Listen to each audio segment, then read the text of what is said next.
Hey guys, it's Elizabeth from Elizabeth Books, and I'm here today to do my February mid wrap-up.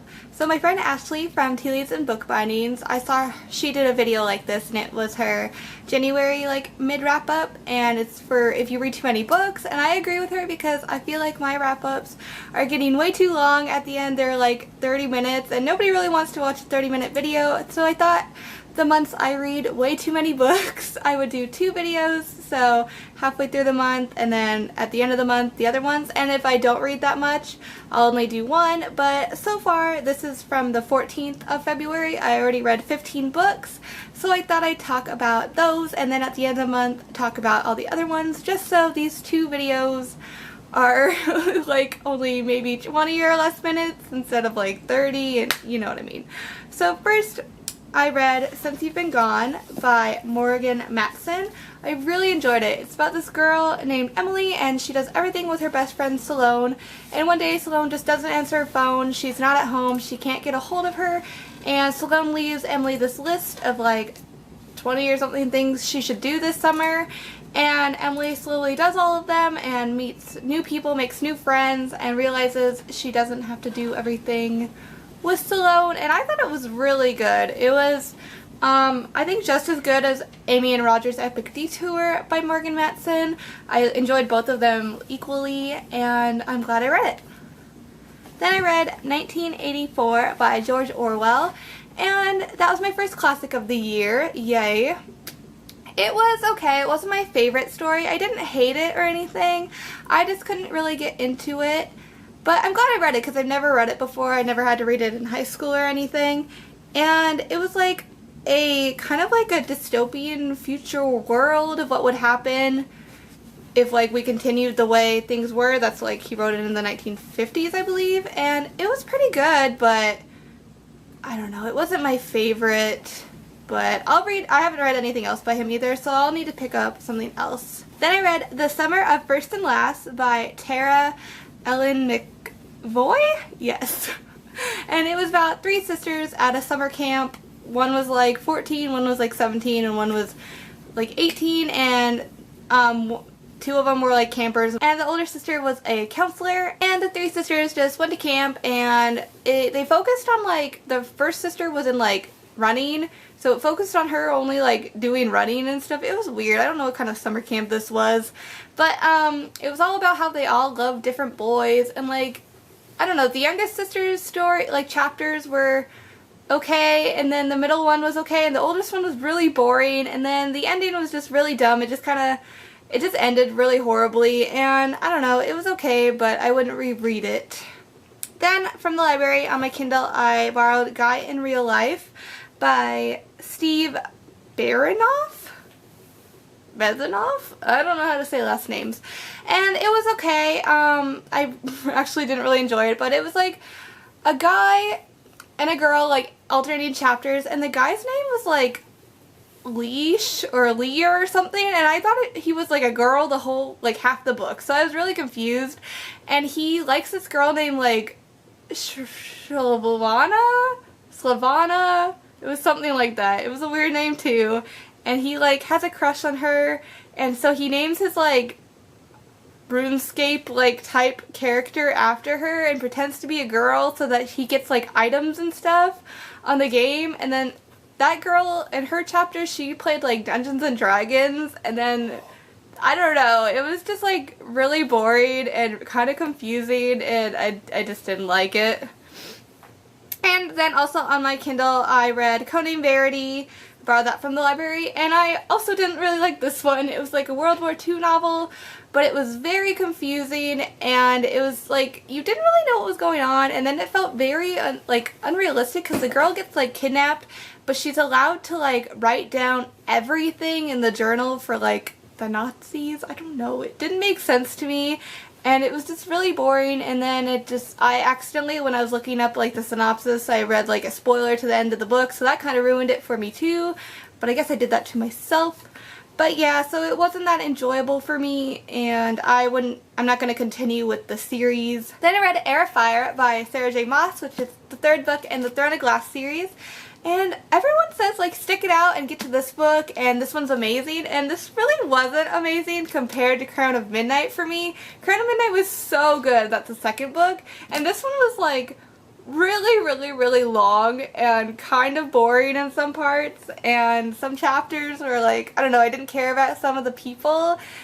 I don't know. But it was still good. I still enjoyed it, and I'm really excited for the next book. But really, Crown of Midnight was like way better than this one, so I don't know why everyone said to like stick around for this one, because I would stick around for Crown of Midnight. And the first book, the novellas, The Assassin Blade, those are my favorite so far, so I don't know. This was good, but it wasn't my favorite. Then I read Have a Nice Day by Julie Halpern, which I guess is a sequel to Get Well Soon, which I did not know since I only read this one. And this one was like, it wasn't bad, but it wasn't good. I just gave it a 3 stars. It was just like, yeah, a story. It's about a girl who has to go to like, kind of like a mental hospital because she has like a breakdown, which I guess we would have learned in the first book. But yeah. But like she recaps and tells you all about the people she met in the hospital and like her friends and all that.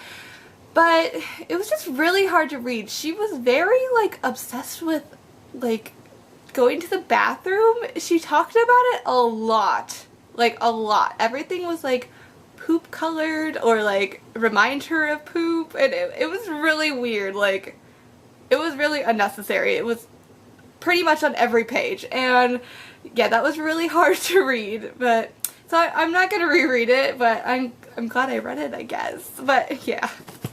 Then on my Kindle I read Dorothy Must Die by Danielle Page, and I didn't want to buy this one because of the like publishing company. It's by like, what's his name, James Frey, and he's like horrible and steals money from all his authors, and yeah, but I wanted to read it, so I borrowed it from the library, and it was actually pretty good. I mean, I just gave it a 3 out of 5. It's like The Wizard of Oz, but you know, twisted, which is the point. But I don't know, it just, I guess The Wizard of Oz isn't my favorite story or anything because it was just kind of boring for me, and I was just like, oh, whoop-de-doo, like The Wizard of Oz. But the twists were like pretty cool, and I kind of liked it, but I don't think I would reread it. And I don't think I'd go on with the series. Even though it did kind of cliffhanger end, but like, we know how it's gonna end. It's The Wizard of Oz, right? It's just gonna have like more twists. So, I don't know. I probably wouldn't continue with the series. Then I read Never Never by Colleen Hoover and Taryn Fisher on my Kindle, and I bought that one, and that one was so good. It's like 180 pages or something. It's not even that long, and it's like the first of a novella series, but it was so good. It's about these 2 characters and their boyfriend and girlfriend, and they both like, I think it's like lunchtime, and they're like, they don't know each other, they don't know anyone around them, they don't know what's going on, so they both have like amnesia, and they meet up and they're like, why do we both not know that we're dating, that we don't know our lives, we don't know like we have brothers or sisters, we don't know anything. And so it's just like them going on trying to like relearn their lives, and it was super good, and it just like cliffhanger ended, and I'm so excited for the next part of it because it was amazing. I gave it 5 stars, and it just sucked me in, and I couldn't stop reading it. It was super good.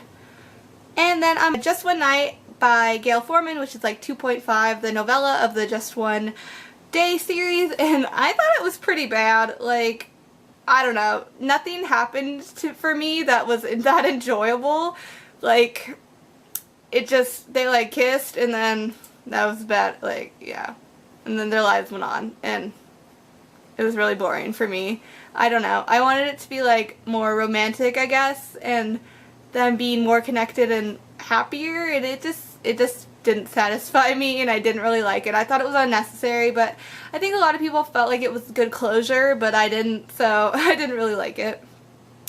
Then I read Every Boy's Got One by Meg Cabot, which is the 3rd book in her Boy Next Door like series, and this one was really good too. It's about this cartoonist that her best friend, they're going to Italy to elope, so she travels with them, and then the best friend, the groom's like best friend, he goes too, and he's like a cynic of love. He doesn't believe in love. He thinks they're stupid for getting married and blah blah blah, and there's just a cute relationship. It's told in like texts and emails and like just her journal, and it was really cute. It was probably my favorite one of the series. It was even better than the second one, and the second one was really good. So I really enjoyed this one. It was just the first one that was bad. So I guess she got it like rolling good on the rest of the series. But yeah, I would read this one again. Then I read The Second Chance Summer by Morgan Matson, which was a really big letdown for me. I actually did not really like it. It was just very like young for me, because it's about this girl and her father is diagnosed with cancer, so they go back to their summer like beach house that they used to go every year, and she hasn't gone since she was 12 and she's 17 now. And it was just like way too young for me. The like 12-year-old flashbacks were stupid. Like they didn't matter at all. So that whole chunk, like this is pretty big, not like huge, but those whole like flashback chunks were like really stupid to me. And like that plot was just horribly, it was just horrible. Like it wasn't that good. And then the like present day 17-year-old plot was pretty good, but like it wasn't even that good either. So I'm probably going to give this one away. I'm not going to reread it, but I really liked her other ones. It wasn't a bad book. It was just not a good plot for me. Then I read The Time Traveling Fashionista by Bianca Twardowski and it's at the Palace of Marie Antoinette. So it's about a girl, and when she tries on certain like outfits, she can go back in time, and it was pretty good. But the first like 100 pages was just her like going to school and like explaining her life, and that was super boring because I didn't care about her because she was like 12. And then she tried on a dress and went back in time with Marie Antoinette. So that part of the book was actually really good because I like Marie Antoinette and that time period and all the dresses and stuff. But it was very young. It was just like, I mean, it's for like 11, 12-year-olds. So it was kind of hard to read, and I don't think I would read the rest of the series, even though they sound kind of cute. But this is the second one, I guess, in the series. So she talked about the Titanic one, which is the first one, a lot. So it's like I basically read it because I like spoiled everything that happened in it in this one. So I mean, I wouldn't need to read that one. Maybe I would read the Cleopatra one, but I wouldn't buy it. And yeah, it was okay.